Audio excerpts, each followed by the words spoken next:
பொங்கல் பரிசு தொகுப்பு வழங்கும் திட்டத்தை சென்னையில் நாளை மறுநாள் தொடங்கி வைக்கிறார். சென்னை ஆலந்தூரில் நசரத்புரம் நியாய விலைக் கடையில் பொங்கல் பரிசு தொகுப்பை பொதுமக்களுக்கு இன்று வழங்குகிறார் முதலமைச்சர்.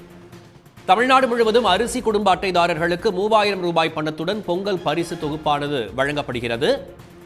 பொங்கல் பரிசு தொகுப்பு வழங்கும் திட்டத்தை நாளை மறுநாள் சென்னையில் தொடங்கி வைக்கிறார் முதலமைச்சர். பொங்கல் பரிசு நாளை மறுநாளில் தொடங்கி வைக்கிறார் முதல்வர். சென்னை ஆலந்தூரில் நசரத்புரம் நியாய விலைக் கடையில் பொங்கல் பரிசு தொகுப்பை பொதுமக்களுக்கு வழங்குகிறார் முதலமைச்சர் மு க ஸ்டாலின். தமிழ்நாடு முழுவதும் அரிசி குடும்ப அட்டைதாரர்களுக்கு 3000 ரூபாய் பணத்துடன் பொங்கல் பரிசு தொகுப்பானது வழங்கப்படுகிறது. பொங்கல் பரிசு தொகுப்பு வழங்கும் திட்டத்தை நாளை மறுநாள் சென்னையில் தொடங்கி வைக்கிறார் முதலமைச்சர் மு க ஸ்டாலின் அவர்கள். சென்னையில் ஆலந்தூரில் நசரத்புரம் நியாய விலைக் கடையில் பொங்கல் பரிசு தொகுப்பை பொதுமக்களுக்கு வழங்குகிறார் முதலமைச்சர். தமிழ்நாடு முழுவதும் அரிசி குடும்ப அட்டைதாரர்களுக்கு ரூபாய் 3000 பணத்துடன் பொங்கல் பரிசு தொகுப்பானது வழங்கப்படுகிறது. பொங்கல் பரிசு தொகுப்பு வழங்கும் திட்டத்தை நாளை மறுநாள் சென்னையில் தொடங்கி வைக்கிறார் முதலமைச்சர்.